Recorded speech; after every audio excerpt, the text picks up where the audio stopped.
बोटाच्या एका स्पर्शाने संबंध जगातील घडामोडी व दिग्गजांच्या प्रतिक्रिया पाहण्यासाठी राजमुद्रा न्यूज लाईव्ह हे ॲप डाउनलोड करा आणि आमच्या चॅनलला सबस्क्राईब करा.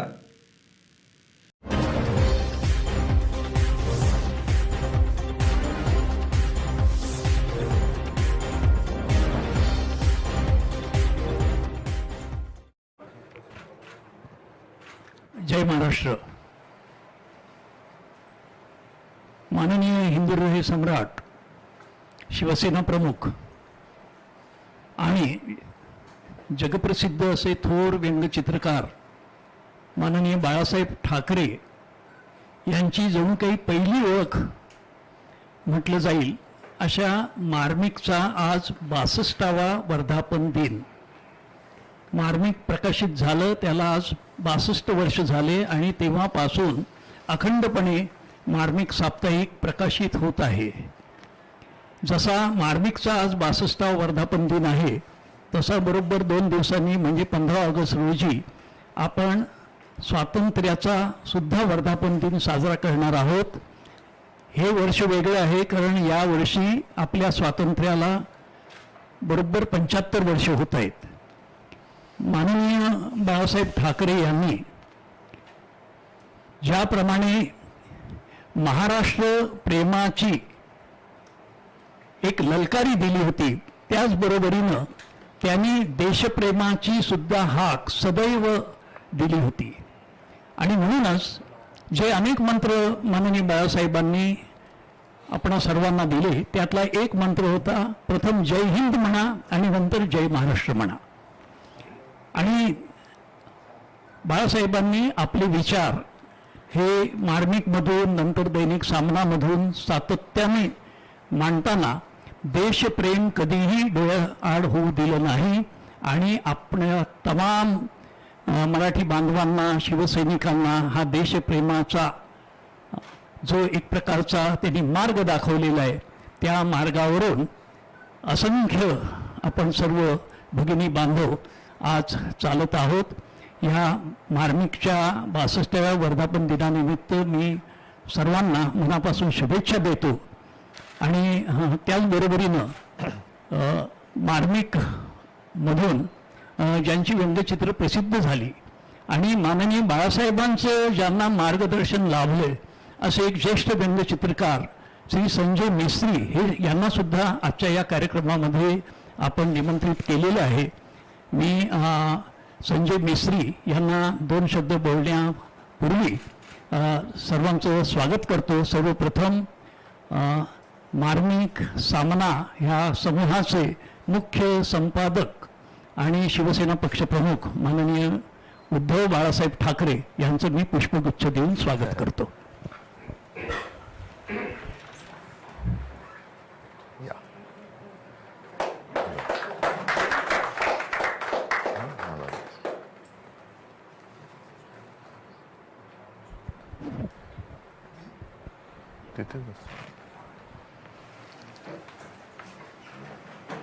शिवसेना पक्षप्रमुख माननीय उद्धवजी ठाकरे, प्रबोधन प्रकाशनचे विश्वस्त माननीय सुभाषजी देसाई, दिवाकरजी रावते, नीलमताई आणि उपस्थित सर्व मान्यवर मित्रो, प्रथमच मी कार्टून्स कंबाईनचा अध्यक्ष या नात्याने मार्मिकच्या 62व्या वर्धापन दिनानिमित्त तमाम मराठी व्यंगचित्रकारांतर्फे हार्दिक शुभेच्छा देतो. आणि 62वं वय हे तर खरं तारुण्याचं वय आहे. Life begins at 60. KFCचे प्रमुख त्यांनी 60व्या वर्षी जीवन आपलं सुरू केलं. अमिताभ बच्चनने 60व्या वर्षानंतर दुसरी इनिंग खेळायला सुरुवात केली. मार्मिकसुद्धा तसंच 60व्या वर्षानंतर पुन्हा जोमाने ही वाटचाल करणार आहे.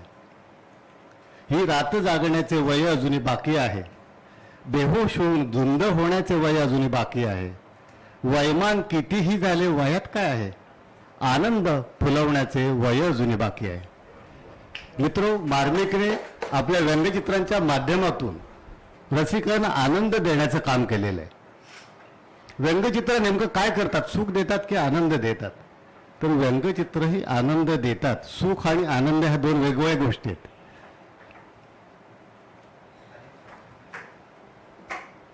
सुख आणि आनंद ह्या दोन वेगवेगळ्या गोष्टी आहेत. आपण बाळासाहेबांचं एखादं व्यंगचित्र पाहिलं, बाळासाहेबांचं एखादं भाषण वाचलं किंवा यूट्यूबवरती ऐकलं, त्याने जो काय आपल्याला मिळतो ना तो आनंद असतो.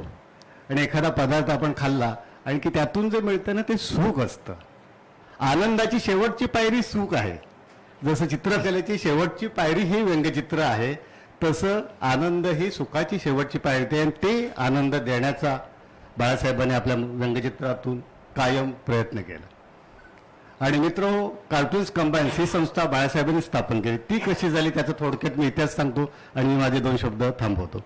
मित्रो, कार्टून्स कंबाईन्स ही संस्था कशी स्थापन झाली ती गमतीदार गोष्ट आहे. साधारण 16 मार्च 1983 रोजी कोल्हापूरला रंकाळा तलावाच्या जवळ शालिनीताई पॅलेस जे आहे त्याच्या आवारामध्ये दत्त मंगल प्रसाद कार्यालय आहे, तिथे महाराष्ट्रातील पहिला व्यंगचित्रकारांचा मेळावा झाला.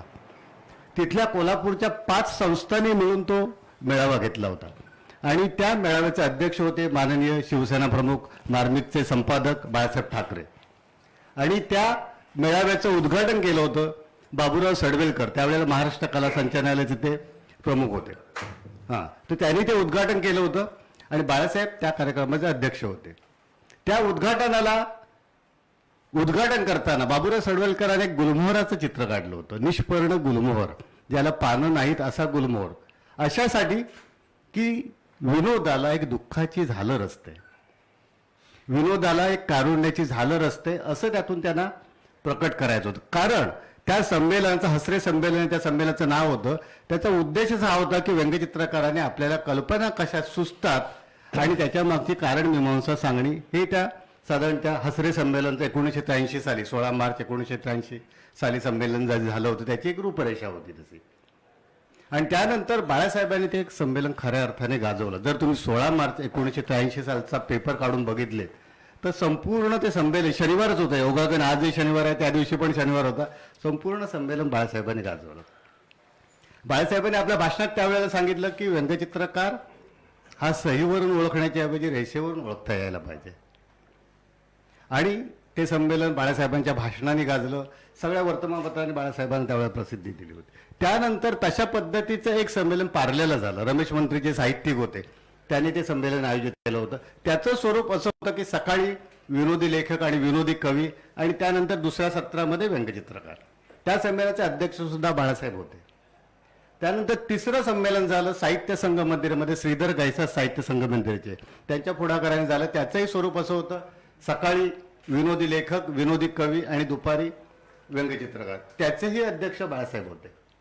तर आम्ही तरुण मंडळी त्यावेळेला तसं 20-22 वर्षांची त्यावेळेला होतो. मग आपण असं काहीतरी करूया. मग विकास सबनीसांचे लीडर विकास सबनीसन, आम्ही काय साहेबांकडे येण्याचं बाळासाहेबांकडे येण्याचा आमचा दुवा म्हणजे विकास सबनीसांना सांगायचं मध्ये आम्हाला साहेबांकडे घेऊन येत असत. तर विकास सबनीस मला आस्वादजवळ भेटले, म्हणाले की आपण असं संमेलन करतोय. मी साहेबांना भेटून आले, साहेबांनी होकार दिलाय. आम्ही धुरोहॉल घेतला होता, पण साहेब म्हणाले धुरोहॉल नको, मी तुम्हाला सेना भवन देतो, सेना भवनामध्ये तुम्ही ते करा. आणि विकास सबनीस म्हणाले की आपल्याला व्हॉलंटियर्स लागणार आहेत, आपल्याकडे माणसं नाहीत, तू लवकर ये. 5:30ची वेळ होती, मी 4:30ला तिथे जाऊन थांबलो होतो. आणि दिलीप घाटपांडेने आम्हाला सेना भवन उघडून दिलं होतं आणि आम्ही ती सगळी सतरंजी अंथरणं वगैरे सगळे ते कामं तिथे केली. आणि त्यावेळेला चहा पाण्यासाठी जे काय भांडी वगैरे लागतात ते आम्ही विकास सबनीसांच्या घरातूनच बादलीतून आणली होती. बाळासाहेब आल्यानंतर मग आम्ही बाळासाहेबांना शिवाजीचा पुतळा होता तिथे हार घालायला वगैरे सांगितलं. साहेबांनी हार घातला आणि आम्ही खुर्चीवर बसण्याची विनंती केल्यानंतर साहेब म्हणाले मला काय तुम्ही व्यंगचित्रकार नाही समजत. आणि बाळासाहेब आमच्या सोबत खाली सतरंजीवर मधोमध येऊन बसले, ते फोटोग्राफ्स अजून आहेत. आणि ती मीटिंग अशी चालू झाली. त्यावेळी प्रभाशंकर कवडी, राम वैरकर असे एकापेक्षा एक दिग्गज व्यंगचित्रकार त्यावेळेला उपस्थित होते. त्यावेळेला 1983 साली साधारण हार्डली 10 ते 15 व्यंगचित्रकार असतील. त्यानंतर एकदा विकास सबनीसांबरोबर साहेबांकडे भेटलो होतो, तेव्हा साहेब आम्हाला म्हणाले की अरे आता व्यंगचित्रकार किती आहेत? आम्ही म्हणालो की 100 आहेत. तेव्हा बाळासाहेब मार्मिक बोलले, ते वाक्य महत्त्वाचं आहे. साहेब म्हणाले नाहीत, अजूनही 12 ते 15 व्यंगचित्रकार आहेत. हे वाक्य महत्त्वाचं आहे, दर्जा किती घसरला आहे त्याबद्दल साहेबांचं हे मार्मिक वाक्य आहे. आणि आम्ही ते संमेलन आयोजित केलं. प्रभाशंकर कवडी, राम वैरकर अशी मंडळी साहेबांना सांगत होते की साहेब आम्हाला पैसे वेळेवर मिळत नाही, त्यासाठी काहीतरी करायला पाहिजे. मग साहेब म्हणाले आपण काय करायला पाहिजे? मग आपण एखादी संस्था स्थापन करूया. मग बाळासाहेब म्हणाले हरकत नाही. आणि तिथे कार्टूनिस्ट कंबाईन्स या संस्थेची स्थापना झाली. सर्वांनी सांगितलं, साहेबांना मराठी नाव सांगितलं. साहेब म्हणाले नको, आपल्याकडे जगातले व्यंगचित्रकार यायला पाहिजेत, म्हणून आपण कार्टूनिस्ट कंबाईन हे नाव घेऊया. आणि विकास सबनीसना त्यांनी लोगो बनवायला सांगितला. अशी कार्टूनिस्ट कंबाईन्स या संस्थेची स्थापना झाली आणि त्या संस्थेच्या मार्फत आम्ही दरवर्षी वेगवेगळे कार्यक्रम करत असतो, एक संमेलन घेत असतो. आज 5 मेला जागतिक व्यंगचित्रकार दिनानिमित्त बाळासाहेब ठाकरे राष्ट्रीय स्मारकांच्या मदतीने सुभाजी देसाईंच्या मार्गदर्शनाखाली आम्ही एक भव्य प्रदर्शन आयोजित केलं. तो स्पर्धा घेतली होती. त्याला जगातील 24 वेगवेगळ्या देशातून व्यंगचित्र आली होती. म्हणजे इंग्लंड, अमेरिका, फ्रान्स देशांची नावं घेत नाही, 24 वेगवेगळ्या देशातून व्यंगचित्र आली. इतका प्रचंड रिस्पॉन्स बाळासाहेब ठाकरे राष्ट्रीय स्मारक आणि कार्टून्स कंबाईन्सच्या या स्पर्धेला मिळाला होता. मित्र, बोलण्यासारखं खूप आहे, मी जास्त वेळ घेत नाही. कार्टून्स कंबाईनची ही स्थापना अशी झाली, ही थोडीशी मी पार्श्वभूमी तुम्हाला सांगतो आणि इथेच थांबतो. जय हिंद, जय महाराष्ट्र.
नुकताच मार्मिकचा हा 62वा वर्धापन दिन जो विशेषांक आहे त्याचं अनावरण माननीय उद्धवजींनी केलं. खरं तर हे असं घडलेलं आहे की पहिल्यांदा संपादकांच्या आधी आम्ही वाचकांच्या हाती हा अंक दिला आणि आज वर्धापन दिन असल्यामुळे याचं समारंभपूर्वक प्रकाशन आज केलेलं आहे. मी माननीय उद्धवसाहेब ठाकरे यांना या निमित्तानं त्यांचं मनोगत, त्यांचे विचार मांडण्याची विनंती करतो. माईक लागेल का असं? ठीक आहे. आजच्या या मार्मिकच्या 62व्या वर्धापन दिनानिमित्त माझ्या समवेत बसलेल्या आणि ऑनलाईन जॉईन झालेल्या मार्मिक प्रेमी बांधवांनो, भगिनींनो आणि मातांनो, म्हणता म्हणता 62 वर्षे झाली. माझ्या आधी संजयजी आपण कार्टून कंबाईनचा सगळ्या स्थापनेपासूनचा इतिहास सांगितला. माझ्या डोळ्यासमोर मात्र मार्मिकच्या स्थापनेपासूनचा इतिहास आहे. साहजिकच आहे, माझाही वय 62 आहे.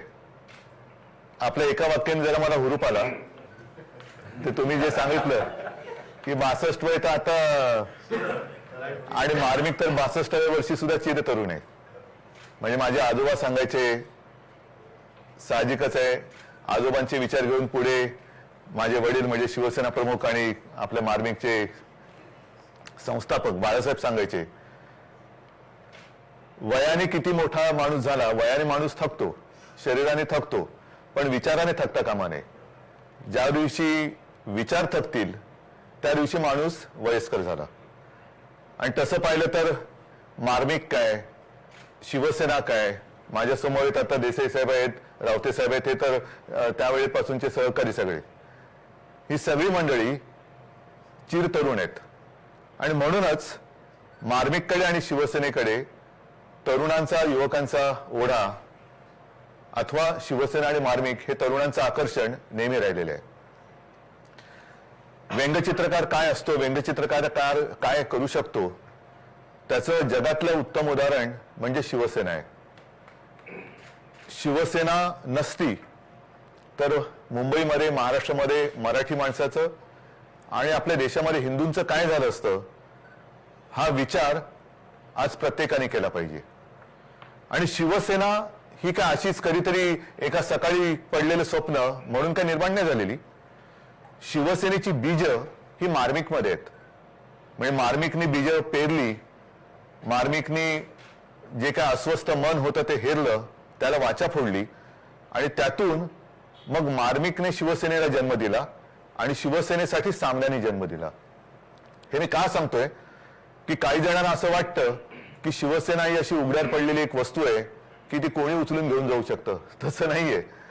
शिवसेनेची पाळंमुळं ही नाही म्हटलं तरी 62 वर्ष तर सरळ सरळ दिसत आहेत आणि त्याच्या आधीपासून सुद्धा म्हणजे माझ्या आजोबांनी सुद्धा ही विचारांची पेरणी केलेली.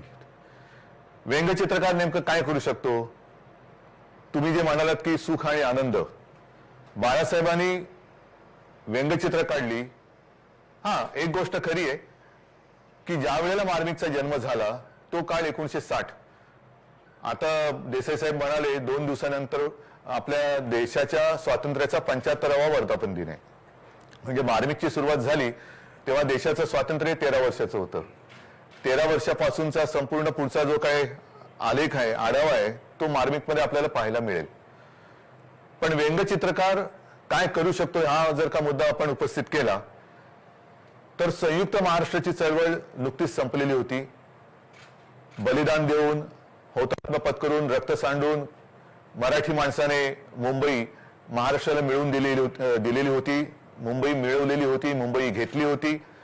आणि मग बाळासाहेबांनी एक विचार केला. बाळासाहेब आणि माझे आजोबांबरोबर माझे काका आणि बाळासाहेब की किती काळ संघर्ष करायचा. आता या मराठी माणसाच्या आयुष्यात थोडे जर हलके फुलके क्षण आले पाहिजेत. मग काय करायचं, आपण काय करू शकतो? तर व्यंगचित्र दोघेही काढत होते. व्यंगचित्र साप्ताहिक काढायचं ठरवलं आणि ते काढल्यानंतर हळूहळू जी काय माणसं गोळा व्हायला लागली, ती गोळा व्हायला लागल्यानंतर एक लक्षात आलं की मुंबईमध्ये म्हणजे मराठी माणसाच्या घरामध्येच मुंबई मिळवली नक्की, पण मराठी माणसावरती अन्याय हा होतच आहे. मग त्याला वाचा फोडण्याचं काम हे मार्मिकने केलं. म्हणजे सुख आणि आनंद या बरोबरीने अस्वस्थ मनाला आणि वेदनेला वाचा फोडण्याचं काम व्यंगचित्रकार करू शकतो हे मार्मिकने दाखवून दिलं. अस्वस्थ मनाला वाचा फोडण्याचं काम. आता त्या व्यंगचित्रामध्ये आनंद कोणाला मिळाला असेल मला कल्पना नाही, पण मराठी माणसाच्या आणि सर्वसामान्याच्या सुखासाठी शिवसेना प्रमुखांनी व्यंगचित्रही काढली आणि शिवसेनाही काढली. हे तर निर्विवाद सत्य आहे. आता व्यंगचित्रकार म्हणजे नेमकं काय, व्यंगचित्र म्हणजे काय, ह्या विषयावरती गेले 62 वर्ष म्हणजे त्यावेळेला तर स्वतः शिवसेना प्रमुख बोलत असत. आपणही आज बोलत आहात. आता नेमके व्यंगचित्रकार किती राहिले हा एक मुद्दा वादाचा होऊ शकेल, पण व्यंगचित्रकार हा प्रत्येक वेळी असायलाच पाहिजे.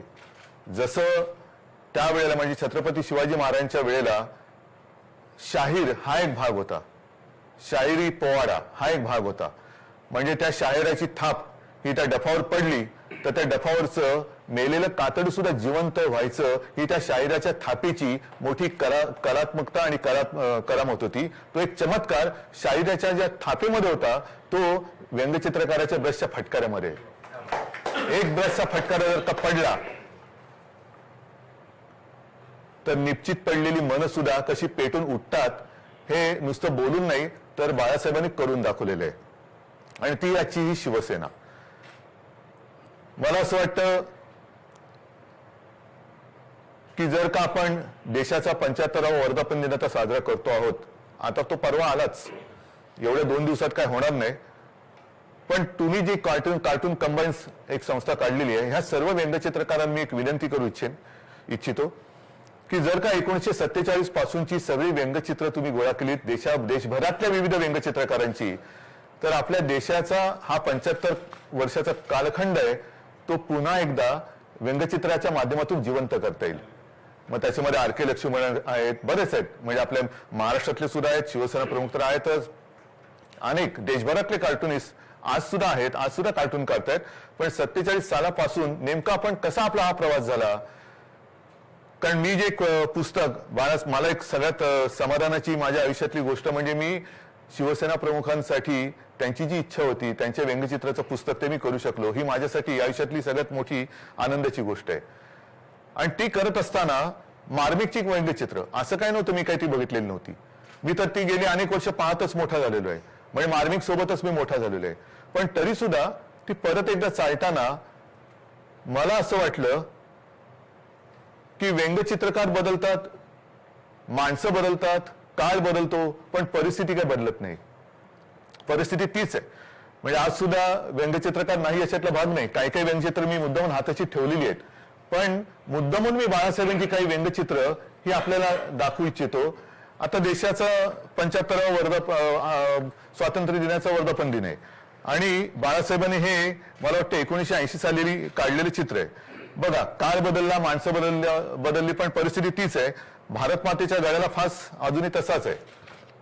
हे एक व्यंगचित्र फार बोलकं आहे आणि त्याच्या खाली जे लिहिलेलं आहे की स्वतःच्या म्हणजे बाळासाहेबांनीच लिहिलेले, स्वतःच्या जिंदाबादाने सत्ताधाऱ्यांचे कानाचे पडदे बधीर झाले असले तरी या देशातील राष्ट्रभक्तांच्या कानावर भारत मातेची ही किंकाळी ऐकू जाईल काय? की भारत मातेचं जे दुःख, नुसतं आम्ही तिरंगा फडकवला म्हणजे राष्ट्रभक्त झालो, देशभक्त झालो, म्हणजे आपल्याला असं वाटतं आपली भारत माता ही आपलीच जणू काय मालमत्ता आहे. तसं नाहीये. तर तिची खरी व्यथा, जे मी बोललो ना, अस्वस्थ मनाच्या वेदनेला वाचा फोडण्याचं काम व्यंगचित्रकार करतो, तर ती व्यथा ही मांडण्याचं काम केलेलं आहे. आता परत नाही, हे तर मी दाखवलं. हे एक आणखीन फार महत्वाचं बोलकं चित्र आहे. मी आता कोणावरती काही कॉमेंट करावी म्हणून काही व्यंगचित्र दाखवत नाहीये, पण 1978 साली हे बाळासाहेबांनी काढलेले चित्र आहे. 1978 साली मोरारजीभाई देसाई पंतप्रधान होते.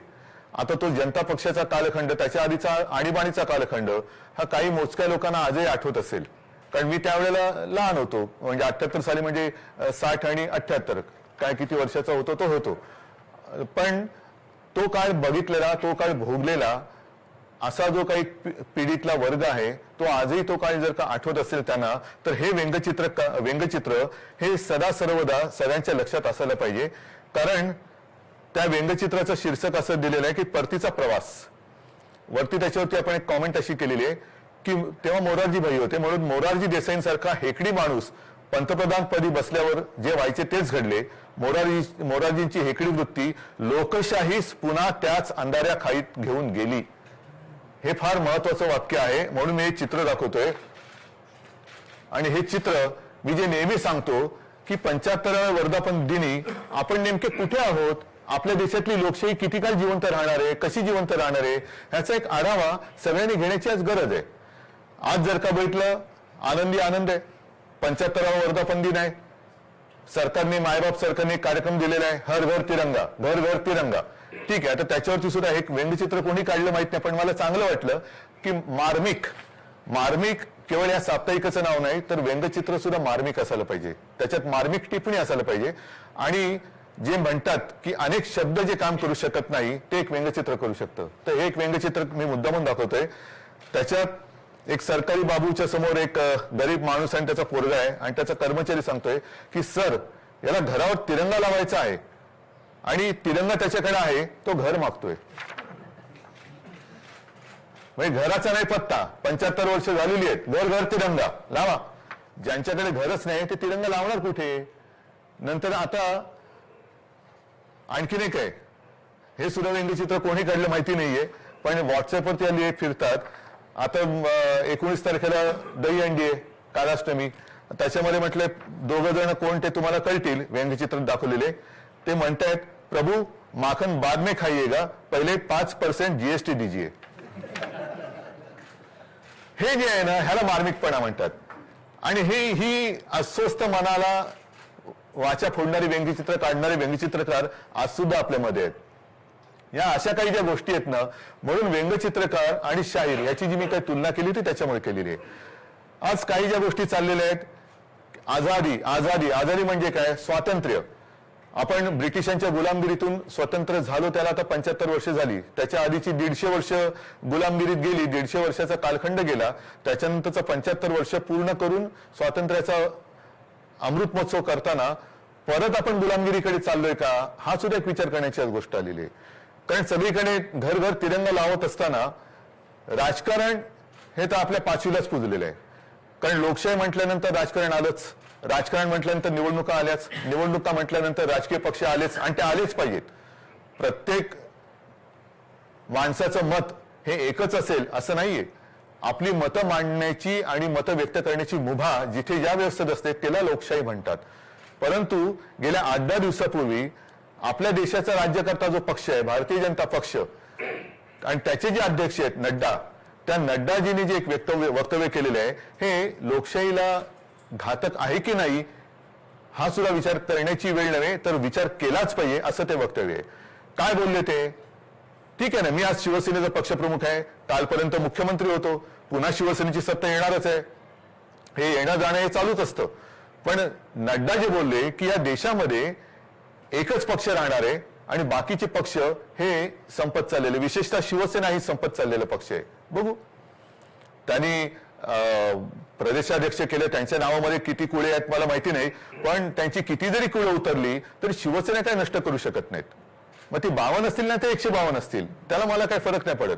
पण ही जी काही लोकशाहीला घातक म्हणजे प्रादेशिक पक्ष हे संपवून टाकायचे. देशाच्या स्वातंत्र्याची जी काही मांडणी झालेली आहे संघ राज्य, त्याच्यामध्ये अनेक प्रदेश एकत्र आलेत. जसं बंगाल आलेला आहे, पंजाब आलेला आहे, गुजरात आलेला आहे, कर्नाटक आलेला आहे, केरळ आलेला आहे, उत्तर प्रदेश आलेला आहे, बिहार आलेला आहे, तसा महाराष्ट्र आलेला आहे, काश्मीर सुद्धा आहेच.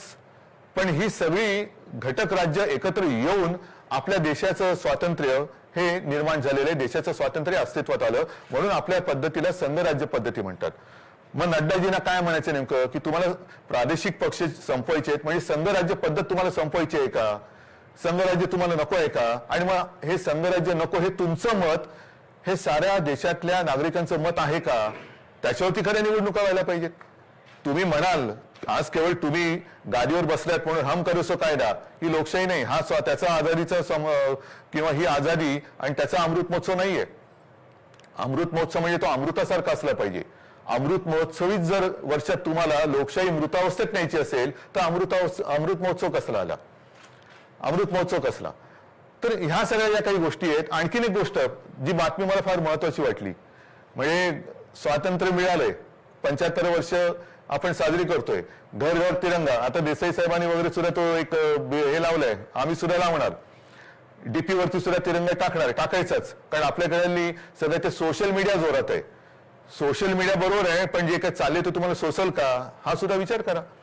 कारण डीपी वरती तिरंगा टाकणं आनंदाची बातमी आहे, पण जी लोक आपलं कुटुंब आपलं घरदार विसरून देशाच्या रक्षणासाठी म्हणजेच स्वातंत्र्याच्या रक्षणासाठी जीवाची बाजी करून सीमेवरती उभे आहेत, त्या लष्करामध्ये कपात करण्याची बातमी ही फार मोठी घातक आहे, मोठी गंभीर आहे. म्हणजे कोणत्या दिशेने आपण चाललेलो आणि ही कपात का करणार? तर नाही, तो खर्च जो आहे तो खर्च आम्ही लष्कराच्या आधुनिकीकरणासाठी वापरणार. वापरा ना मग. लष्कर तर प्रचंड पाहिजेच, लष्कर प्रचंड पाहिजे, प्रचंड लष्कराला अत्याधुनिक शस्त्र ही मिळालीच पाहिजेत. पण शस्त्र घेण्यासाठी तुम्ही माणसं कमी करणार असाल तर शस्त्र देणार कोणाच्या हातामध्ये? आणि इतर प्रचंड ज्या काही महाशक्ती ज्याला आपण म्हणतो, म्हणजे त्याच्यामध्ये आपल्या शेजारी चीन आहेच, पाकिस्तान बांगलादेश तर भाग वेगळाच, त्यांच्याकडनं म्हणजे पाकिस्तानकडनं घुसखोरी चालूच आहे, चीन आहे, इतर बऱ्याच अमेरिका आहेत, रशिया आहे. यांनी माझ्या तरी आठवणीत किंवा माझ्या तरी माहितीत आधुनिकीकरणासाठी लष्कर कपात केल्याचं कुठे माझ्या वाचण्यात आलेलं आहे. म्हणजे लष्कर चालवण्यासाठी तुमच्याकडे पैसे नाहीत, पण देशभरात राज्यातली सरकार पाडण्यासाठी तुमच्याकडे पैसे आहेत. हे कोणतं स्वातंत्र्य आहे? म्हणजे लष्कर ज्याच्यामुळे तिरंग्याचं रक्षण होतं त्यांच्यामुळे आपण तिरंगा घरी बसून घरावरती तिरंगा लावू शकतो, आपल्या डीपीवरती तिरंगा ठेवू शकतो. आणि त्याच्यामध्ये जर कपात करणार असाल तर नुसतं घरातून बेंबीच्या देठापासून भारत माता की जय म्हणून काही शत्रू पडून नाही जाणार आहे. आज सुद्धा ज्या काही बातम्या येतात, लडाखमध्ये चीन घुसलाय, अरुणाचलमध्ये घुसतोय, तो मी उद्या माझ्या घरावरती तिरंगा लावलेला बघून तो चीन परत जाणार आहे का? तो नाही परत जाणार. घराघरावरती तिरंगा का पाहिजे? तर तो एवढ्यासाठी पाहिजे की ते जे सैनिक आपल्या जीवाची बाजी लावून आपल्या देशाचं म्हणजे आपलं रक्षण करतायत त्यांना सुद्धा कळलं पाहिजे की मी एकटा नाहीये, माझ्या पाठी संपूर्ण देश आहे. म्हणून घराघरावरती तिरंगा, आणि तिरंगा नुसता घराघरावर नाही तर हृदयात सुद्धा तिरंगा असला पाहिजे, हृदयात सुद्धा तिरंगा पाहिजे, नाही तर उपयोग काय त्याचा? तर अशा या ज्या काही गोष्टी आहेत या मला असं वाटतं व्यंगचित्रकारांनी ह्या मार्मिकपणाने जनतेसमोर आणल्या पाहिजेत. आता हे सगळं मी बोललो, ही परिस्थिती आज मला काही मोठं राजकीय बोलायचं नाहीये, नाहीतर महागाई आहे, वाढती बेकारी आहे, काही ठिकाणी आता सुद्धा अतिवृष्टी झालेली आहे. पण सरकार विशेषतः महाराष्ट्रातलं आहे कुठे? काही न करता स्वतःचे सत्कार करून घेतले जात आहेत आणि तिकडे अतिवृष्टीने जो शेतकरी बेहाल झालेला आहे तिथे जायला मंत्री कुठे आहेत? मंत्र्यांचं नाही खाते वाटप, म्हणजे सगळे मंत्री आज आजाद आहेत, कोणावरतीच काही बंधन नाहीत. आझादी का अमृत महोत्सव मंत्र्यांचं चाललंय, पद मिळालेत पण जबाबदारी नाही आहेत. करा, मजा करा. तर ही अशी सगळी मौज मजा मस्ती आहे. त्याच्यावरती ब्रशचे फटकारे हे फार मोठं काम करतात. म्हणून मी गेल्या आठवड्यातच बोललो होतो की ज्याला शिवसेना प्रमुख व्यंगचित्रकलेतले आपले गुरु मानायचे ते अर्थात दीनानाथ दलाल एक होते, त्याच्यानंतर डेव्हिड लो बद्दल तर त्यांना खूप आदर होता. आणि डेव्हिड लोनची एक गोष्ट त्यांनी सांगितलेली जाहीर सभेत मार्मिकच्या वर्धापन दिनाला सुद्धा सांगितलेली आहे की जेव्हा दुसरं महायुद्ध पेटलेलं होतं आणि हिटलरनी नुसता एक उच्छाद मांडला होता, रोज कुठे ना कुठेतरी हल्ले करायचा. एक काही काळ तर असं आलं होतं की असं वाटत होतं की हिटलर आता जिंकलाच, म्हणजे त्याने आता एक एक देश पादाक्रांत करायला सुरुवात केलेलीच आहे. पण त्याच वेळेला ब्रिटनमधले एक व्यंगचित्रकार होते डेव्हिड लो, म्हणजे हिटलर बॉम्ब टाकायचा आणि डेव्हिड लो एक कार्टून काढायचे. पण बॉम्बनी जेवढं नुकसान व्हायचं त्याहीपेक्षा जास्त मानसिक त्रास हिटलरला व्हायचा. आणि हिटलर एवढा परेशान होता की त्यांनी असं म्हणतात की त्याच्या सैनिकांना वगैरे सांगितलं होतं की हा कोण आहे माणूस, आहे तरी कुठे, त्याला घेऊन या माझ्यासमोर, जसा मिळेल तसा घेऊन या. अर्थात डेव्हिड लो काही सापडले नाही, पण ही व्यंगचित्रकाराची ताकद असते. आणि या मार्मिकच्या वर्धापन दिनाच्या निमित्ताने मी देशातल्या तमाम व्यंगचित्रकारांना एवढंच सांगू इच्छितो की जर देश पुन्हा एकदा गुलामगिरीकडे चालला असेल, पुन्हा एकदा हुकुमशाहीच्या दिशेने चालला असेल, तर तुम्ही तुमचे फटकारे त्या वृत्तीवरती मारलेच पाहिजे. तुमचा ब्रश हा कधीही कुठेही, फटकारे मारताना ब्रश झुकतो पण तो झुकल्यानंतर परत ताठ होतो. तसे तुम्ही आणि तुमचा ब्रश, तुमचा कुंचला हा ताठ मानेने देशाला मार्गदर्शन करत राहा. आणि मार्गदर्शन व्यंगचित्रकाराने कसं करावं त्याचं अप्रतिम उदाहरण हे मार्मिकने तुमच्या समोर ठेवलेलं आहे. मला असं वाटतं तुम्ही त्यावेळेला जी काय बाळासाहेबांकडनं प्रेरणा घेतली ती प्रेरणा केवळ व्यंगचित्र काढावी म्हणून नाहीत, तर ही पुढची सुद्धा जी काय वाटचाल आहे तो वारसा आणि वसा हा त्याच्यामध्ये दिसावा, एवढीच मी सगळ्यांना विनंती करतो. सगळ्यांना शुभेच्छा देतो. जय हिंद, जय महाराष्ट्र.